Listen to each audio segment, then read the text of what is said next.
jemaat Tuhan, selamat pagi. Saya berdoa biar kita terus menjaga hati kita, karena kita tahu dari hati kita terpancar kehidupan. Kita harus serius menjaga, memperhatikan hati kita. Karena itu kita masih membahas topik hati-hati dengan hati kita. Karena dari hati kita itu akan mengalir, mempengaruhi masa depan, bahkan sampai pada kekekalan. Kita melihat sebuah ayat, kenapa kita harus hati-hati dengan hati kita. Dalam Yesaya 57 ayat 15 dikatakan, sebab beginilah firman yang maha tinggi dan yang maha mulia. Aku bersemayam di tempat tinggi dan di tempat kudus, tetapi juga bersama-sama orang yang remuk dan rendah hati, untuk menghidupkan semangat orang yang rendah hati dan untuk menghidupkan hati orang-orang yang remuk. Jadi kita melihat di sini bahwa kenapa kita hati-hati dengan hati kita, karena Allah itu yang pertama, dia tinggal di dalam hati manusia. Dia bukan hanya tinggal di tempat yang maha tinggi, maha mulia, yang bersemayam selamanya, dan yang maha kudus namanya. Jadi dia memang bersemayam di tempat tinggi, di tempat kudus, di tempat suci, di tempat yang mulia, di taktanya. Tetapi kita harus mengerti bahwa Allah diam, tinggal bersama-sama. Siapa? Orang yang remuk dan rendah hati. Orang yang remuk hatinya adalah orang yang menyadari, mengakui keberadaannya. Orang yang tidak sombong. Daud menyadari ketika dia salah, dia remuk hatinya. Allah mengasihi Daud begitu rupa, karena Daud adalah pribadi yang memiliki hati yang mudah mengakui kesalahan. Ketika dia didapati bersalah karena membunuh Uria dan mengambil istrinya Batseba dengan cara politik yang sangat kotor sekali. Padahal Uria adalah tentara yang setia kepada dia. Dan ketika Nathan datang dengan hikmat, Nabi Nathan memberitahu kisah cerita tentang bahwa ada orang yang kaya memiliki domba yang begitu banyak, ada orang yang miskin yang hanya memiliki satu domba. Tetapi ketika ada tamunya datang yang kaya ini, dia bukan memotong lembunya yang banyak, malah dia rampas lembu si miskin yang hanya satu-satunya yang dia sayangi betul-betul. Kira-kira, kata Nabi Nathan kepada Daud, apa yang harus aku lakukan? Dan Daud marah dan berkata, ini orang harus dihukum sedemikian rupa. Lalu Nabi Nathan berkata, engkaulah orangnya. Makanya di Mazmur pasal 51, dia mengakui dosa-dosanya. Dia berkata, berikan aku hati yang tahir. Saudara, kita melihat bahwa Allah itu senang dengan hati yang remuk. Dia ingin tinggal diam. Karena itu, biarlah kita selalu menyadari keberadaan hati kita, mengawasinya, menjagainya, sehingga sedikit pun kalaupun ada kesalahan, kita cepat sadar, minta ampun sama Tuhan. Dia tinggal di hati yang remuk, dia tinggal di hati yang rendah. Karena itu, tidak tahukah kamu bahwa kamu itu adalah bait Allah, kediaman Allah. Kenapa kita harus menjaga hati kita? Kenapa kita harus hati-hati dengan hati kita? Karena Allah mau berdiam, Allah mau tinggal. Dia bukan hanya bersemayam, dia bukan hanya Allah yang maha kudus, tinggi, luar biasa di taktanya, tapi dia mau bersemayam di hati yang hancur, di hati yang rendah. Karena itu saudara, tidak peduli bagaimana perbuatan kita, tidak peduli bagaimana rusaknya hidup kita. Kalau kita mau rendah hati, kalau kita mau belajar mengakui situasi kondisi kita. Seringkali kita suka banyak alasan, seperti kayak Saul ketika dia bersalah ditunjukkan. Dia mulai menyalahkan orang lain. Habis kau datangnya lama, ini orang berserak-serak. Dia bukan mengakui, ya aku salah. Kita mau belajar Bapak Ibu, kita hati-hati dengan hati kita, supaya hati kita tetap menjadi hati yang tempat di mana Allah bertakhta dan berdiam. Yang kedua, kenapa kita perlu hati-hati dengan hati kita? Karena Allah melihat.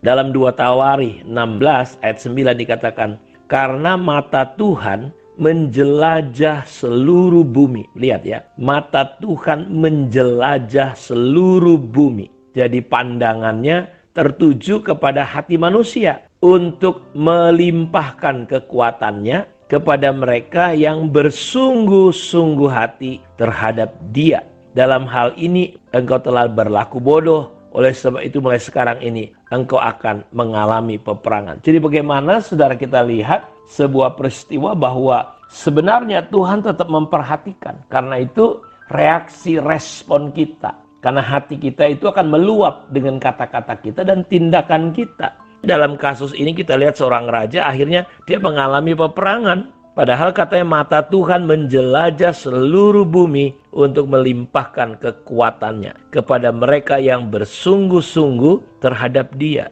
Jadi kenapa kita harus hati-hati dengan hati kita? Karena Tuhan matanya menjelajah, melihat, mencari orang yang hatinya sungguh-sungguh. Karena itu Bapak Ibu, apapun yang terjadi, dia lihat respon kita. Karenanya dia berkata dalam kitab Ulangan pasal 8, semua perjalanan yang dilakukan oleh orang Israel cuma satu, melihat hati mereka. Gimana reaksi? Dan reaksi itu adalah hasil dari hati. Apakah kita rendah hati, kita berpegang teguh tetap kepada firman Tuhan? Ketika Yesus berkata, kemana kita mau beri makan ini 5.000 orang ini?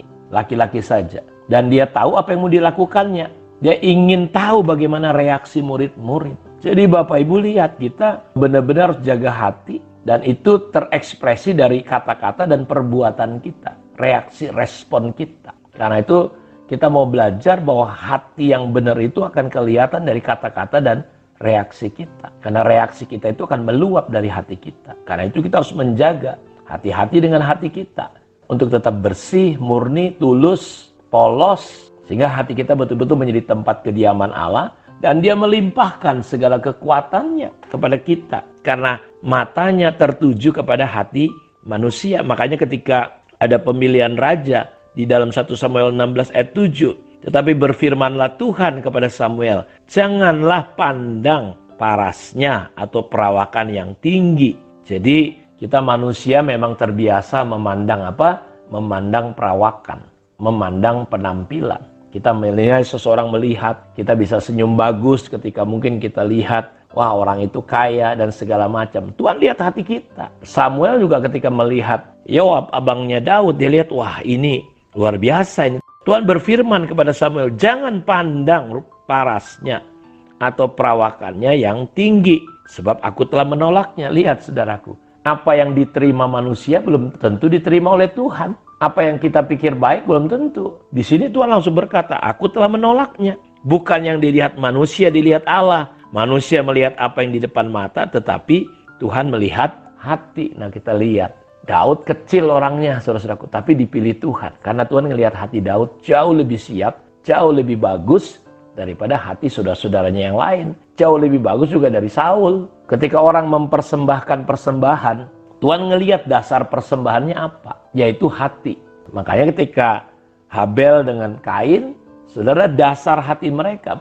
Persembahan itu menunjukkan hati. Makanya pelayanan kita, omongan kita, nyanyian kita, semuanya harus didasari oleh hati yang benar di hadapan Tuhan. Hati yang remuk, hati yang hancur, hati yang polos, hati yang tulus. Itu yang mendasari semua aktivitas perbuatan kita. Saya mau beritahu, terkadang kita bisa tutupi suasana hati kita yang tidak baik dengan muka kita, senyum kita, kata-kata kita. Tapi Tuhan melihat hati.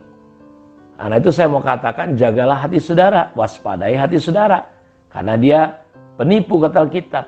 Lebih licik dari semua yang licik.